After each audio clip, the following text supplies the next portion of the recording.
তো বন্ধুরা দেখো, এখন ঘড়িতে বেজে গেছে আজকে বুধবার রাত 8:55। এটা একটা পানিপুরির প্যাকেট, এতে এই যে পাঁপড়, এটা একটা 1 কেজির প্যাকেট, এই যে দেখা যাচ্ছে। চলো এই যে আমি একটা খেয়ে নেবো, আওয়াজ শুনবে?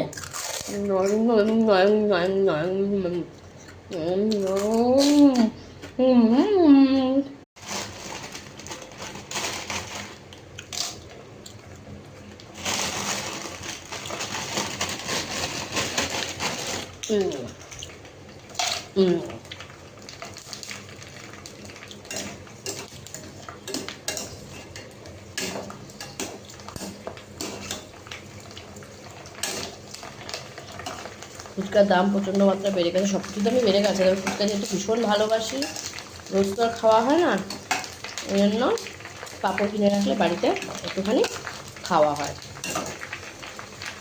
চলো যেগুলোকে উল্টায়নি ওগুলোকে একটু উল্টে দিতে হবে, অনেক প্রদীপটা কাঁচা থেকে যাবে।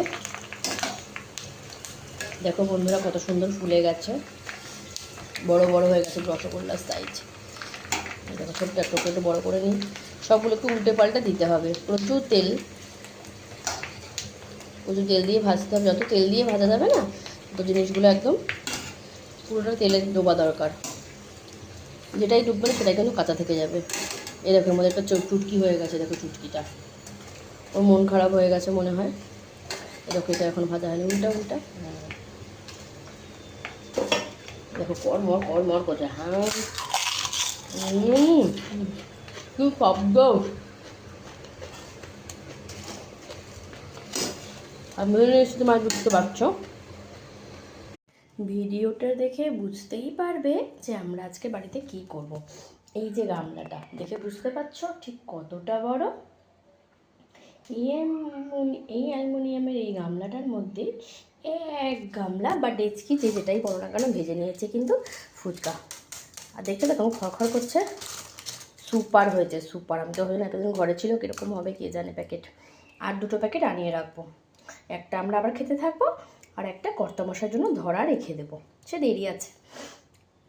তো দেখো আমি রক সল্ট, এই যে রক সল্ট নিয়েছি, গন্ধলেবু নিয়েছি, ধনেপাতা কুচি, কাঁচা লঙ্কা কুচি। এইবার চলো মেন জিনিস ফুচকার, তেঁতুল। এই যে তেঁতুলে করে রয়েছে, কবে শেষ হবে ভগবান জানে। তো দেখো এই যে নিয়ে নিয়েছি বন্ধুরা সিদ্ধ করা আলু। এবার আমি আলুগুলোকে বেছে সুন্দর করে, এটার মধ্যে হবে না, একটা বড় প্লেটে নিতে হবে, এর মধ্যে রাখবো। একটু কাঁচা পেঁয়াজ দেবো আজকে, ভাবছি বাইরে না সব দোকানে কাঁচা পেঁয়াজ দেয়, আমরা কোনোদিনও ফুচকায় পেঁয়াজ খাইনি, তো আজকে ভাবছি দেখি দেবো। মাকে একটু জিজ্ঞাসা